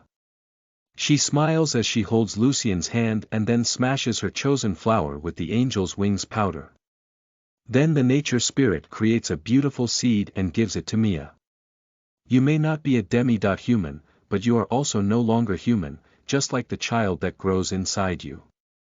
Those words make Mia smile even more, as do all of Lucien's other wives. He is also joyful with that as he asks. Can you tell me if all my lovers are pregnant? I do. She nods. And then she looks at his wives on stage. Almost all your wives are pregnant, but these children are special. Your sister will give birth soon due to her powerful life mana, but this time will be long for others and will also vary according to how much life mana you can give to them.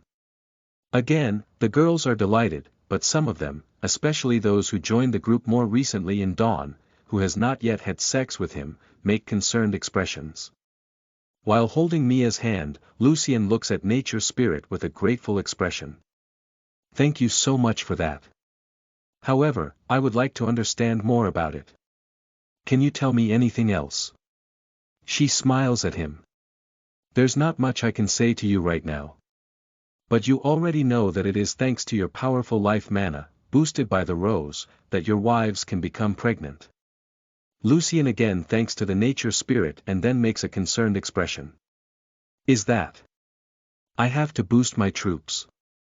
And. Ha ha ha. She starts to laugh. Then she looks him in the eye with an expectant expression. I know more than anybody what it is like not to be able to escape from our true nature. She looks at his wives while talking to him. And this is your nature. Also, you are not like that by fate or because of your demonic contract. You were planned to be like that. You cannot change who you are. Then she makes an expression of disapproval.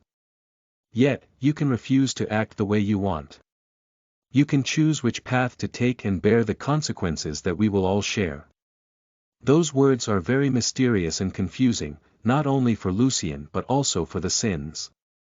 He is now sure that the nature spirit is the sister of the mysterious woman who appeared in his dream and that they both do not want to tell everything they know about him, and possibly the mysterious woman who is probably his mother.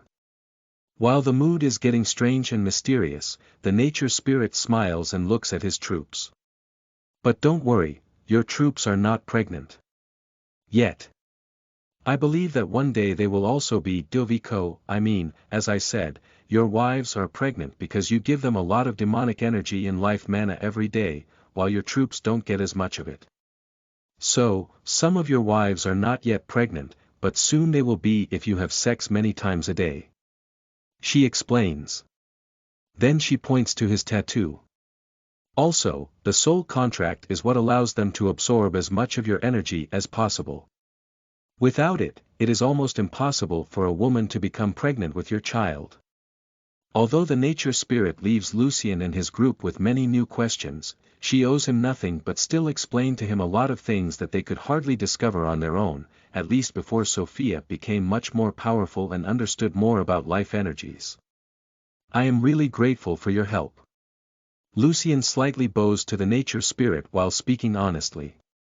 Knowing that his tattoo can prevent hundreds of women from becoming pregnant will make him much less concerned.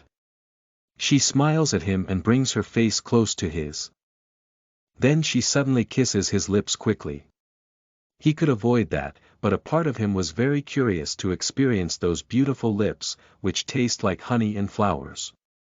She giggles while stroking his face. It's all right. I know that helping you will be very beneficial to me. Indirectly or directly. Damn. Did the nature spirit just kissed him? A fox. Man thinks out loud while he's more jealous of Lucien than ever. What a lucky guy. Others comment. Lucky. A fox. Woman makes a disapproving expression. I bet any woman, even she, loved his kiss. Meanwhile, Lucien's wives make expressions of jealousy while the Sins smile. The nature spirit, a primordial being, seems not only friendly with them but also very interested in him. The nature spirit takes a step back and smiles at Mia again. I wish you and your little girl all the best. This seed will generate a beautiful tree as fruitful as your marriage. Thank you. Mia speaks in a very cheerful and expectant tone. Then she goes back to the other girl's side. While Lucien looks at the nature spirit with a thoughtful expression, she calls the next woman to perform the ritual. She makes seeds and wishes good luck to all of his human wives just like she did to the demi-human ones until it is Sophia, Amelia, Lust, Envy, and Sloth's turns. She extends her hand to Sophia while speaking to Lucien. Although all this situation has been planned, the love that this beautiful lady has for you is the purest and most genuine kind of love that exists. I know. Lucien smiles at Sophia as he takes her hand. Sophia continues to smile as she places her ceremonial bowl on the pillar. The nature spirit looks at her flower and smiles. A beautiful flower. Well done. The ritual proceeds normally, and nature spirit creates a beautiful seed for them. Then she winks at Sophia. Due to a great amount of life mana in your flower, your tree will grow faster than all the others. While the other girls make expressions of jealousy, Sophia giggles. Hee hee. Lucien hugs Sophia and caresses her belly while whispering in her ear. We have to do another ceremony when we return to our homeworld so that your mother can also see how beautiful you look in this dress. The fact that he thinks about how her mother would like to see her wedding ceremony leaves Sophia thrilled. He always seems to be thinking about her good as she always thinks about his good. She kisses him while talking in his mind. I love you so much. Although it is not common to see siblings doing such a ceremony, the fox. People can't help but applaud and praise that beautiful scene. If even nature spirit came to give them a gift, their love is definitely not something immoral or bad. While Lucien and Sophia kiss, they can both feel the jealous gaze of their other wives, especially Amelia and Envy, of course. She stops kissing and starts laughing. I have to let it be Amelia's turn, or she'll beat me up. Lucien also laughs while giving quick kisses on her sweet lips. I think she would beat both of us and the nature spirit as well. Everyone on stage hears their words and the nature spirit giggles. Though, I'm sure she is the happiest host of Envy ever. Hashtag hashtag hashtag hashtag hashtag hashtag hashtag hashtag hashtag hashtag hashtag hashtag hashtag hashtag hashtag hashtag hashtag hashtag. If you want to support me and read more than 240 chapters ahead, visit my Patreon. Patreon.com/LamentHief. You can also donate to my Ko-fi. ko.fi.com/LamentHief. Any donation helps me a lot and allows me to continue writing. Chapter 407. The Nature Spirits request. You are listening at novelfull.audio. Chapter 407. The Nature Spirits request. Amelia pouts while looking at Lucien and Sophia with a jealous expression. Lucien laughs at her curtness and extends a hand to her while continuing to hug Sophia with his other arm. Surprising everyone, Amelia's body blinks, and she disappears, immediately appearing next to Lucien and hugging him. The nature spirit laugh. Oh, you kids are evolving so fast. Without wasting time, Amelia places her ceremonial bowl on the pillar and begins to smash her chosen flower without stopping, hugging Lucien with her other arm. Lucien takes a white gem from his storage ring along with a shark tooth and smashes them into the bowl, but he quickly returns to hug Sophia, not letting her get away from him. A part of him thinks that the main reason he has two arms is to hug two of his lovers simultaneously. The nature spirit smiles as she looks at them. So lovely. So they choose two seeds, and she creates another powerful magic seed and honestly wishes them luck and happiness. Then Amelia and Sophia kiss Lucien on the cheek at the same time, making the women find the scene very cute and the men burn with jealousy. Well, many of them can't help but be attracted to him as well. Will this little wife ever have her turn? Envy comments while making a fake sad expression and puts just like Amelia. While Lucien and his group show no reaction because of Envy's scene, the nature spirit rolls her eyes at him. I don't know why you treat Envy as your wife. She will always try to make your other girls look bad. He smiles at Envy. She is a marvelous woman when she wants to. Also, she knows how to behave well when it is necessary. Envy approaches Lucien and kisses his lips before looking at nature spirit with a proud expression. It doesn't matter if you are the nature spirit, a primordial, or any other shit, I can still feel your jealousy.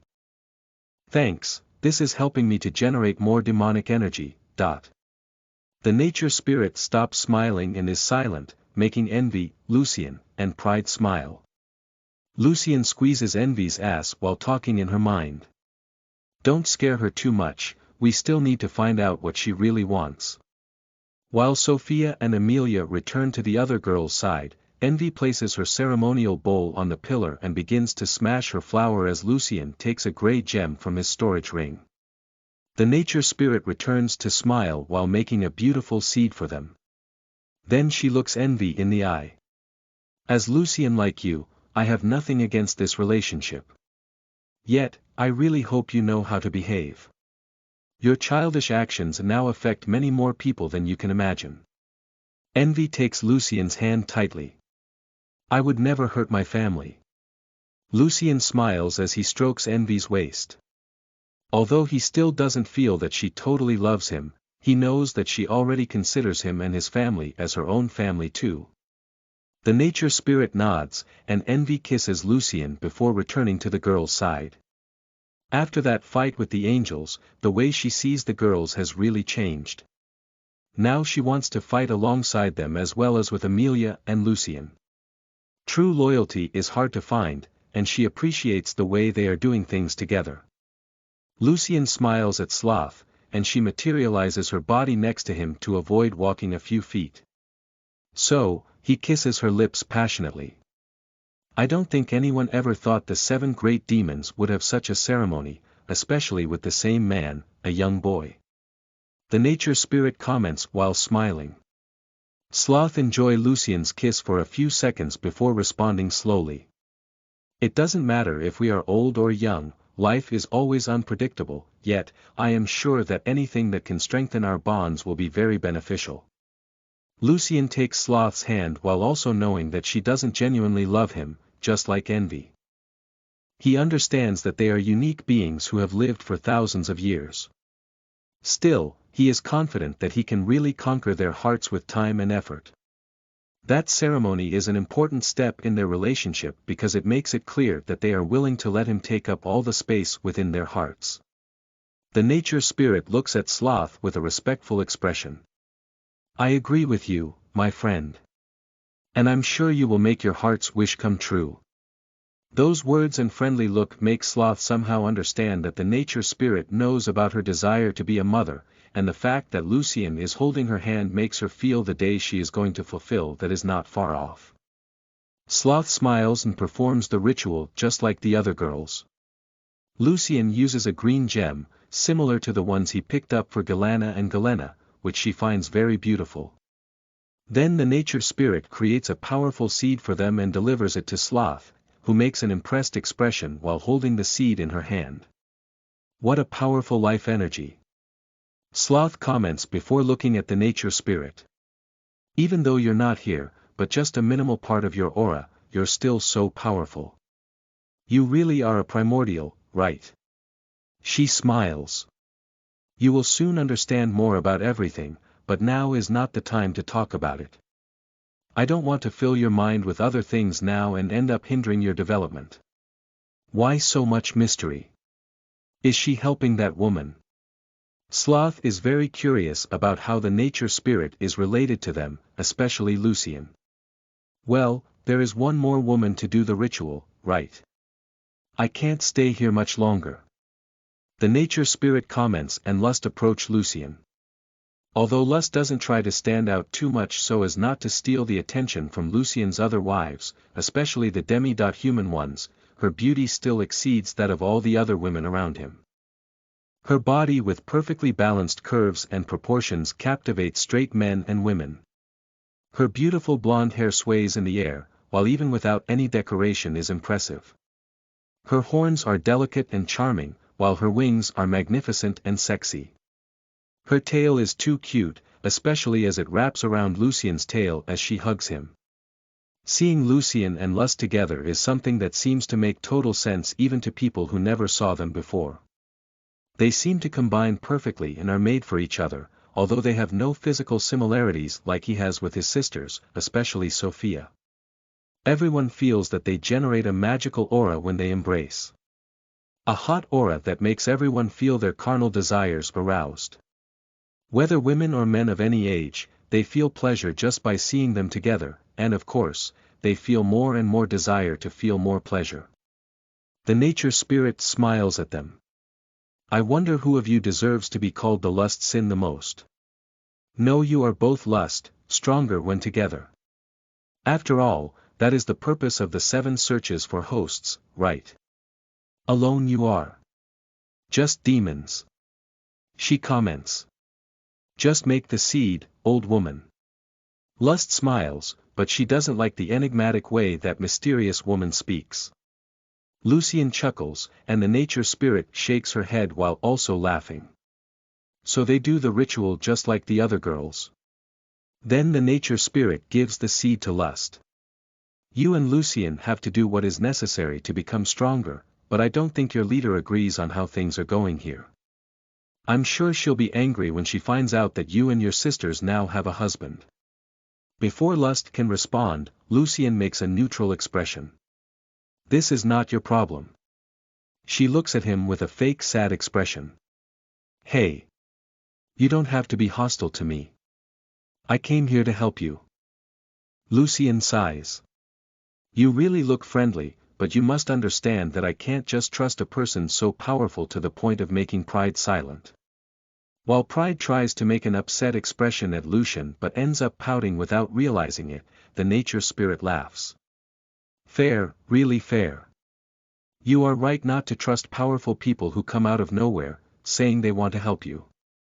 Exactly. He comments. You have to give me some reason to believe you. The nature spirit stops smiling and looks him in the eye. I'm sorry. My sister would beat me up if I told you anything else than what she allowed me to say. Then she suddenly starts laughing again. Though, I think I already said things that I shouldn't have. She tries to caress Lucian's face again, but he turns his face as he looks at her with a curious expression. This way is hard to cooperate with you. The nature spirit sighs. I see. Let's make a deal then. If you take one of these shark teeth to me at my home, I'll tell you everything I know. It seems like a good deal. However, I do not know when I will have an opportunity to go there. Lucian responds. She smiles and extends a hand to him. It's all right, I can wait. So, is it a deal? Lucian can feel what his wives think about most things because they are connected. However, he is not connected with some women and ends up looking quickly at Eve and Pride, asking their opinion. Eve quickly nods to him, yet, Pride can't help but reflect on the fact that he asks her opinion on a subject that he seems to be totally in control of. Of course, she thinks it is rational for him to ask for her opinion, but that act of consideration makes her have more confidence in him, not as a leader but as a loyal partner. She also nods and does it slowly for everyone to see that he asked for her opinion, and she agrees with that. Then Lucian smiles at the nature spirit and shakes her hand. Deal. She holds his hand with both her hands and smiles back at him. I am one of the few people who really understand your real nature. That's why I know that you will need powerful allies when no one else expects it. I will be one of those allies, and you will not regret having me at your side at that moment. The words of the nature spirit are clear but also mysterious, leaving more questions than answers. While Lucien thinks about it, she caresses his hand as her body starts to change back to wood.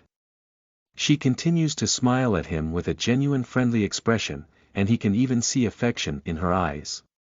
Then he feels a sensation of loss as her body turns back to wood. When her face is about to turn wood like the rest of her body, she makes a thoughtful expression. Oh, I almost forgot it. What I really came to tell you. The last phoenix is in the blue star. With those last words, the body of the nature spirit turns completely into a lifeless wooden doll. The Sins cannot even feel any energy or aura coming from it. Lucien smiles and caresses the wooden doll's face, so he places it inside his storage ring while thinking to himself. What an interesting woman. I hope to see her soon. Then he looks back and sees several different reactions. The Fox. People, like most of his wives and sisters, has confused expressions. They don't understand exactly what just happened. However, the Sins have strange expressions on their faces. Lust is smiling, while Sloth also has an animated expression. Yet, the expression Lucien is most curious about is that of Daisy. She looks so happily shocked, like someone who just found the most precious treasure of all. Is that phoenix so good? He asks. Hashtag hashtag hashtag hashtag hashtag hashtag hashtag hashtag hashtag hashtag hashtag hashtag hashtag hashtag hashtag hashtag hashtag hashtag. If you want to support me and read more than 240 chapters ahead, visit my Patreon. Patreon.com/LamentHief. You can also donate to my Ko-fi. ko.fi.com/LamentHief. Any donation helps me a lot and allows me to continue writing. Chapter 408. The Phoenixes Fall. You are listening at NovelFull.audio. Chapter 408. The Phoenixes fall. While everyone in that courtyard is confused after the nature spirit becomes a wooden doll and disappears, Lucien and his group have different reactions. Lore is still shocked because of everything that has happened, but she realizes that they need time to talk, and now they are in front of thousands of people from the Fox. Clan. Then she takes a bottle of wine with Clovis, shakes it, and splashes over Lucien and his wives. Best wishes to this family. Lucien, still very curious about the last enigmatic words of the nature spirit, laughs while he is happy that Lore breaks that strange atmosphere. He does not believe that someone from the Fox. Clan wants to harm his group, but that is definitely not the best time to talk about such things. Anne, Elsie, and most of Lucien's wives laugh as they try to dodge the splash of wine. The Fox. People laugh and applaud while everyone seems to be having a great time. Lore gives Daisy a bottle of wine, and she also starts splashing it over Rosie while trying to hold the urge to talk to Lucien about other things. Neola gives Troops a signal, and they take trays and bottles of wine from their storage treasures. Then half of them start serving everyone while the other half helps a group of Fox. Women to set up large tables around the stage quickly. That group of cooks was already prepared, and with the help of Lucien's troops, they quickly set up a banquet in that courtyard, with diverse meals to satisfy the 10,000 people there. And of course, thanks to Clovis, there will be plenty of drinks too. Lucien feels that Lust, Envy, and Sloth are eager, certainly wanting to talk about the things the nature spirit has said. Pride and Eve are equally thoughtful, while Wrath and Donna are splashing wine at each other.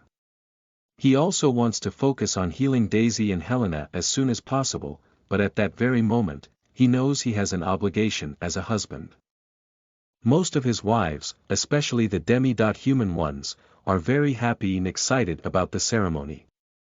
They already received the blessing of the nature spirit in person, and now is the time to celebrate. Fox. Girls with violas, harps, and other musical instruments start playing lively melodies as they celebrate being together. After kissing all his wives again, Lucien sits next to Eve at a large table in the courtyard center to eat some food.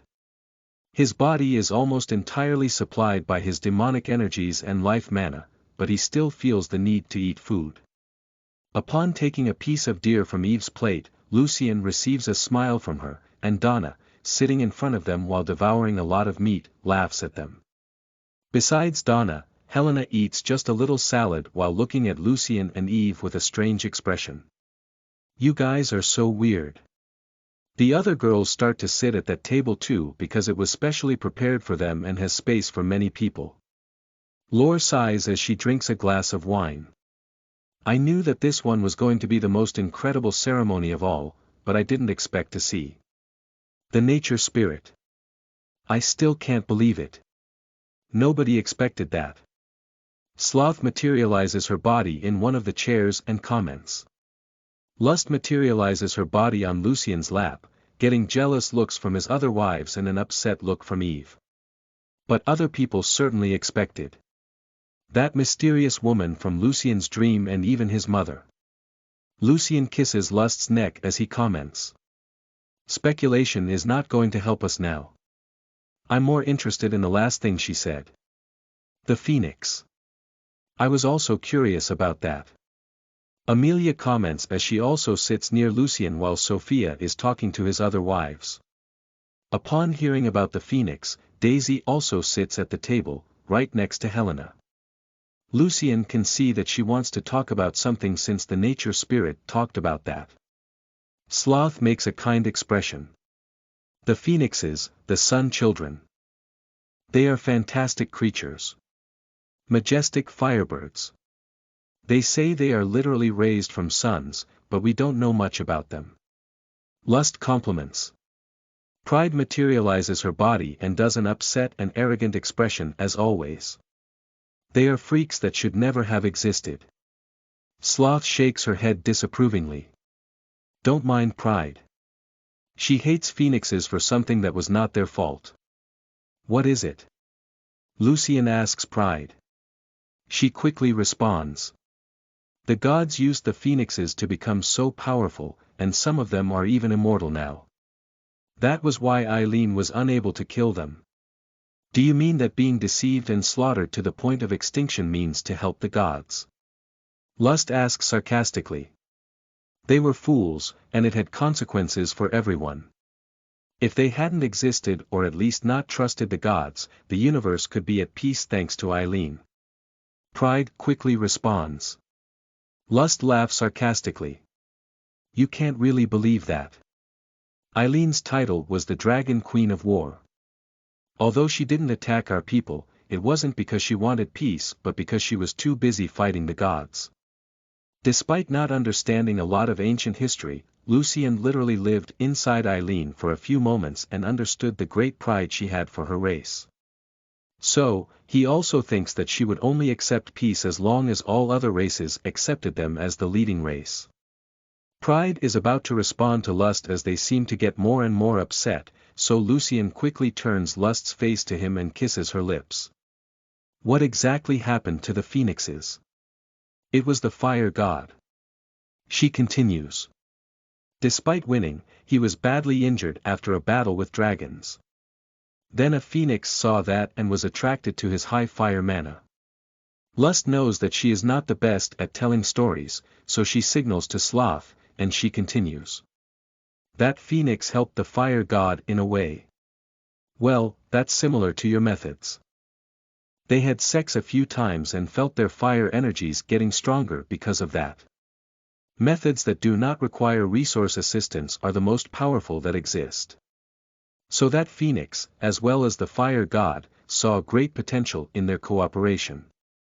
Sloth smiles at Lucien. "And well, you also know that it is almost impossible not to develop romantic feelings in such situations. That phoenix fell in love with the fire god, and I'm sure he also liked her a lot. But not enough." Lust comments with a sad expression. At first, she was also more interested in gaining power with Lucien than in their relationship. Still, she quickly discovered that the more she loves him, the more pleasure they have with each other, thus generating even more power. I think the love for his people was greater. Sloth comments and continues. That phoenix took the fire god to a small world where her race lived far away from everyone. She wanted him to make her whole race stronger while they were all going to be his wives. The girls can't help but compare the fire god with Lucian, but then they all smile while being sure that no man can be as amazing as their loved devil. Sloth continues to tell the story. I don't think it has been easy or fast, but the fire god managed to get the trust of many phoenixes. Although he couldn't have them all, he certainly could have a great harem, or rather, an army of phoenixes loyal only to him. That first phoenix to met him loved him so much that she even told him all the secrets of her race. I'm not sure what those secrets were, but one of them, the most important of all, would change everything. Lucian and the other girls are very curious, so Sloth quickly explains. All phoenixes were immortal beings. Their bodies could be injured and even get old, but they had an incredible natural regeneration, and when their bodies suffered a lot of damage, they exploded and were reborn from the ashes. In fact, it was all due to them having an immortal core in place of their hearts. That core kept their souls, memories, and characteristics, so the phoenixes could restart their lives without their previous power level, though. Now it's Lucian who can't help comparing the phoenixes with the Sins because they are immortal beings who can restart their lives after their bodies stop working. But the Sins can do that due to using energy bodies while the phoenixes seem to be able to recreate their real bodies. Sloth continues the story. The fire god could have wanted to keep with the phoenixes. Still, he was not just a god but a prince of the North Pantheon. Other gods went after him, and his sister, the dark goddess, found that little world. As siblings, they loved and trusted each other, so the fire god explained everything to her. The dark goddess was impressed with everything about the phoenixes, especially their ability to be reborn. She started researching that and discovered that the phoenixes could give their immortal cores to other creatures, thus losing their lives forever and making that creature immortal as they were. She makes a sad expression as she continues. It is evident that the dark goddess wanted a phoenix core. In fact, she wanted the core of every phoenix to turn her people and race into immortals. The fire god refused to cooperate with her sister at first, but she is very influential. She is the dark goddess because she can use every dark feeling in people's hearts to control them. She convinced her brother that the phoenix's cores were the only way to stop Eileen from destroying their race. And after she corrupted his heart, he helped her corrupt the phoenixes as well. Using mental tricks and illusions, the dark goddess made the phoenixes think that the fire god had been attacked and was about to die. His first wife didn't think twice about trying to heal him like she did the first time. But the dark goddess made it look like he was going to die no matter how the phoenixes tried to help him. And in one last desperate act, that phoenix took away her own core and gave it to fire god, making him the first immortal god. Sloth makes a sad expression while Pride looks upset. She continues. The phoenixes were a very kind people, and they loved each other as one big family. Then another phoenix gave her core to that one, preventing her from dying. But other phoenixes couldn't stand one of them dying, and another of them gave her core to that one, and so on. Many of them were giving their cores willingly, until it comes to their leader, who said that she would be the only one to die that day. They were really noble creatures. Eve comments as Lucian and his wives think the same. But Pride rolls her eyes while making a mocking expression. That would be a noble act if they had really given their cores to other phoenixes. Sloth quickly explains. That was just an illusion created by the dark goddess, just as Sophia and I can create very realistic dreams. Actually, those phoenixes were giving their cores to the fire god, who could keep them using fire mana. And then he gave those cores to many gods, who are now immortal due to the stupidity of those phoenixes. Pride comments. So Lust also comments. However, we already killed more than half of the immortal gods due to those cores by forcing them to take it off just like the phoenixes did. Sloth nods. Yes, my abilities are quite useful those times, but it is still challenging to deceive ancient and powerful gods. Anyway, that was supposed to be the end of the phoenixes, but many years later, some people claim to see one of them still alive. She explains. Lucien makes a thoughtful expression. And the nature spirit said that she's in the blue star. Why did she tell us that? Does she want one of us to become immortal with her core? While the Sins wonder about that, Daisy speaks. I don't think so. Actually